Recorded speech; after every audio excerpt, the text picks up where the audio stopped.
இயக்குனர் மணிரத்னம் இயக்கத்துல கார்த்தி மற்றும் அதித்தி ராவ் ஹித்தாரி நடிக்கிற காற்று வெளியிடை படத்தினுடைய படப்பிடிப்பு ஊட்டியில நடந்துட்டு இருக்கு. இந்த படத்துல ஆர்ஜே பாலாஜி ஒரு முக்கியமான கேரக்டர்ல நடிச்சிருக்காரு. வழக்கம் போல படத்துக்கு இசை AR ரஹ்மானா, பாடல்கள் வைரமுத்து. இந்த படத்துக்கு போஸ்டர்கள் தற்போது சமூக வலைதளங்கள்ல அதிகமான கவனம் பெற்று வந்துட்டு இருக்கு.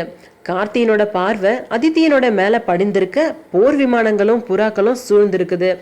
அசத்தலான இந்த ஃபர்ஸ்ட் லுக் மணிரத்னத்தினுடைய ரசிகர்களிடையே மகிழ்ச்சியும் படத்தை பத்தின எதிர்பார்ப்பையும் அதிகரிச்சிருக்கு. இது என்னுடைய கனவு பயணம் அப்படின்னும் உங்களுடைய ஆசை எனக்கு தேவை அப்படின்ற வாசகத்தோட இந்த போஸ்டரை அதித்தி ராவ் தன்னுடைய ட்விட்டர் பக்கத்துல வெளியிட்டிருக்காங்க. AR ரஹ்மானும் தன்னுடைய ட்விட்டர் பக்கத்துல மணிரத்னத்துடைய என்னுடைய அடுத்த படம் அப்படின்னு கூறியிருக்காரு.